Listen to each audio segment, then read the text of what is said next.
आगे आपके स्वयं पाक घर में एक बहुत अच्छी औषधि, बहुत ही अच्छी, उसका नाम है दूधी भोपड़ा।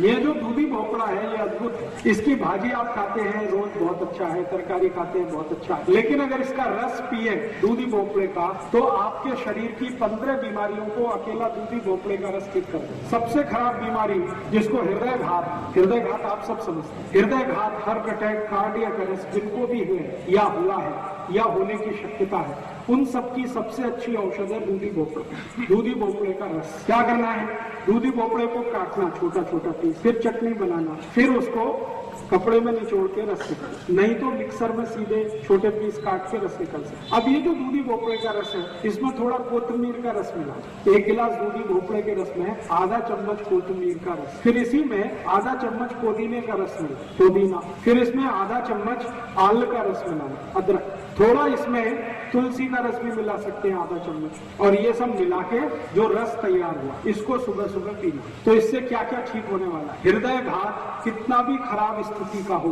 3 महीने अगर किसी ने सतत ये पी लिया उसको जिंदगी में दोबारा हृदय घात कभी नहीं होगा। और डॉक्टर अभी कहता है आपको कि ऑपरेशन करा लो, कल करा लो, नहीं तो परसों आपको हार्ट अटैक आ जाएगा, आप डॉक्टर को नमस्ते करके घर आ जाइए और उसी दिन से दूधी भोपड़े का रस पीना शुरू कर दीजिए। 3 दिन भी अगर पी लिया तो मेरी गारंटी है कि अगले 30 साल हार्ट अटैक नहीं आए, कभी भी नहीं आए। तो हृदय घात की सभी बीमारियों में सबसे अच्छी औषध है दूधी भोपड़े का रस। कभी कभी डॉक्टर आपको ये कहता है कि आपके हृदय में ब्लॉकेज है, आर्टरीज आपकी ब्लॉक हो गई है, 90% ब्लॉक हो गई 2 आर्टरीज, फिर बोलेगा एक तीसरी वाली 70% ब्लॉक हो गई, तो भी डॉक्टर को नमस्ते करके घर आ जाए। वो तो बोलेगा अभी ऑपरेशन करा लो, नहीं तो कभी भी मर जाओगे। तो डॉक्टर को कहना है कि जीना मरना सब ईश्वर के हाथ में है, आपको नमस्ते, आपने हमको सुझाव दिया, धन्यवाद। घर आके दूधी भोपड़े का रस चालू कर दो, दोबारा उस डॉक्टर के पास जाने की गरज ही नहीं पड़ेगी। हृदय की सभी बीमारियों में सबसे अच्छी औषध है दूधी भोपड़ा। इस दूधी भोपड़े से और भी एक रोग ठीक होता है, ये संधिवात। अगर गुर्दे का दर्द है,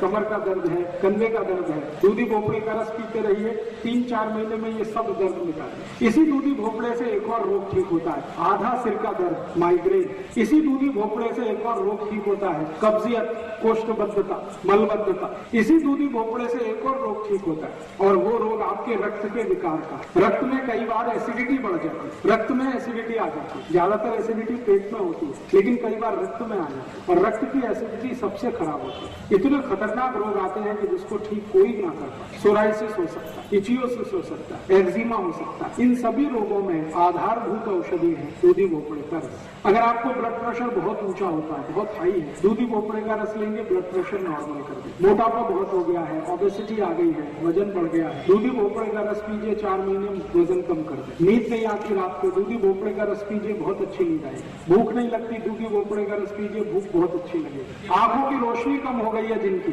उनको दूधी भोपड़े का रस पिएंगे तो रोशनी बढ़ जाएगी आपको 3-4 महीने। लेकिन इसको ज्यादा भी लेंगे तो कोई तकलीफ नहीं आने वाली। 4 महीने तो कम से कम ले ही लीजिए, लेकिन अगर 4 से 8 महीने भी ले लें तो कोई हरकत नहीं, बार बार मिलेगी, घर में लगा लीजिए।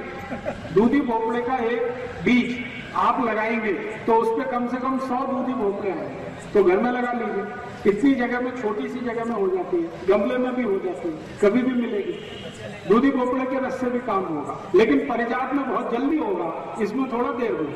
40 मिनट तक कुछ खा नहीं सकते। दूधी भोपड़े का रस लेने के बाद 40 मिनट तक कुछ खाना पीना नहीं, 40 मिनट बाद कुछ भी खा पी सकते नहीं, बिल्कुल नहीं। मैंने बोला क्या नमक, मैंने बोला कोतमीर का रस, मैंने बोला पुदीने का रस, मैंने बोला आल का रस, मैंने कभी नहीं बोला इसमें नमक मिलाना। अगर मिलाना होता तो मैं बोलता, नमक मिलाया तो उसका सब ताकत खत्म हो गया। नमक नहीं मिलाना जी, नहीं मिला तो कोतमीर का चलेगा, कोतमीर का भी नहीं मिला तो तुलसी का रस तो कभी भी मिलेगा, उतना तो डाल ही दीजिए। आल का रस तो कभी भी मिलेगा, उतना तो डाल लीजिए, चलेगा।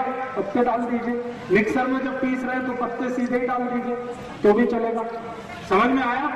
दूधी भोपड़ा बहुत अद्भुत है। मेरी आपको सबको एक छोटी सी सूचना है कि हृदय रोग का कोई भी मरीज, कोई भी पेशेंट डॉक्टर के पास गया और डॉक्टर ने बोला कि ऑपरेशन कराओ, कभी मत कराओ, क्योंकि मैं आपको बताता हूं कि ऑपरेशन कराओ या मत कराओ, स्थिति आपकी वही रहने वाली है। ऑपरेशन होने के बाद यही है कि 2-2.5 लाख रुपए डॉक्टर आपसे ले लेगा, गारंटी कुछ नहीं देगा, वो कहेगा अगले दिन भी हार्ट अटैक आ सकता है, तो क्या फायदा ऑपरेशन कराने। और मैं आपको बताऊं हृदयघात का ऑपरेशन करने वाले सब डॉक्टर अपना ऑपरेशन कभी नहीं कराते, वो खुद दूधी भोपड़े का रस पीते, कभी नहीं कराते, क्योंकि उनको माहिती है ऑपरेशन के बाद भी ठीक कुछ नहीं होता।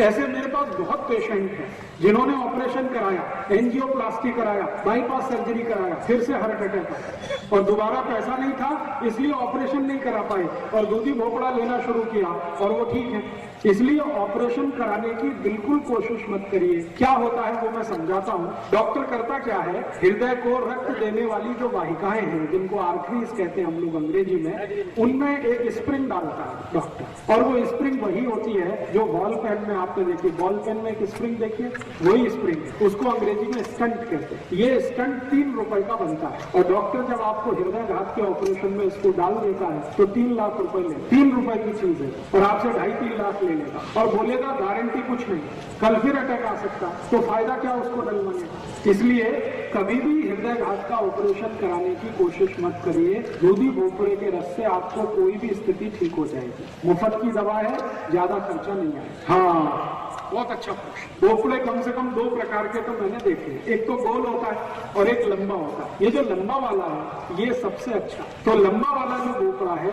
उसका रस सबसे अच्छा। गोल वाला जो है इसको ज्यादा अच्छा नहीं मानते। हाँ, अगर बीज कम होगा तो सबसे अच्छा होगा, और कड़ू है तो उसको प्रयोग कम करिए।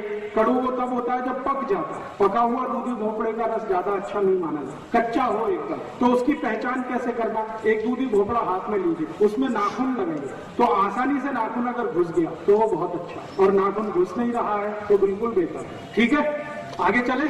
चलिए जी, निरोगी मानुस भी इसका रस पी सकते, बहुत अच्छे से पी सकते।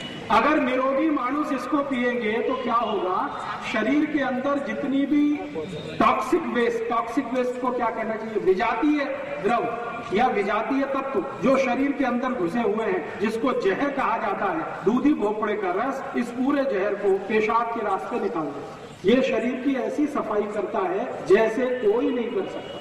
बहुत अच्छी सफाई करता है, रक्त की सफाई करता है, जॉइंट्स जितने भी हृदय के आसपास के वहां सफाई करता है, शरीर के जितने भी जॉइंट्स है वहां सफाई करता है, बहुत अच्छा सफाई करता है। जैसे किसी गाड़ी को ओवरहालिंग करते हैं ना, वैसे दूधी भोपड़ा शरीर के अंदर की ओवरहालिंग करता है। पानी डाल के ना पिए तो अच्छा है, और अगर कोई मजबूरी है तो थोड़ा पानी डाल दीजिए, ज्यादा मत डालिए।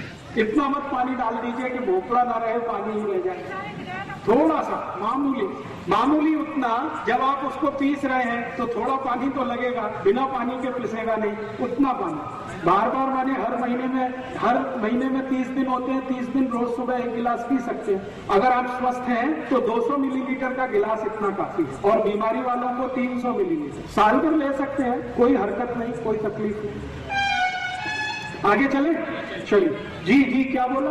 हाँ, ऊषा पान करना हो तो सबसे पहले पानी पीना है। पानी पीने के 40 मिनट के बाद आप दूधी भोपड़े का रस पी सकते हैं। ऊषा पान तो सबको कंपलसरी करना ही है, उसके 40 मिनट बाद कोई भी औषध ले सकते हैं। अगर आपको मेथी दाना भी लेना है तो ऊषा पान के 40 मिनट बाद, दूधी भोपड़े का रस लेना है तो ऊषा पान के 40 मिनट बाद, ऊषा पान सबको करना है, 40 मिनट बाद आप कोई भी औषध ले सकते हैं। नहीं, दूधी भोपड़े के रस में सुबह के ऊषा पान में तो ऊषा पान का पानी सीधे ही रखिए, सादा, चूना मिलाया हुआ पानी बाद में पीजिए। गर्म पानी माने कोमट पानी, हल्का गुनगुना पानी ले सकते। आगे अभी चलता, जैसे दूधी भोपड़ा बहुत अद्भुत है, ऐसे ही एक बहुत अच्छी औषध है स्वयं पाक गर्म, वो भी बहुत अद्भुत है, उसका नाम है हल्दी, बहुत अद्भुत। अगर गले का कोई भी त्रास हो गया, खांसी होती है, बार बार खांसी होती है, सर्दी होती है, बार बार सर्दी होती है, बच्चों को कई बार वो टॉन्सिलाइटिस हो जाता है, दर्द होता है टॉन्सिल्स का, ये गले के सभी त्रास की सबसे अच्छी औषध है हड़द।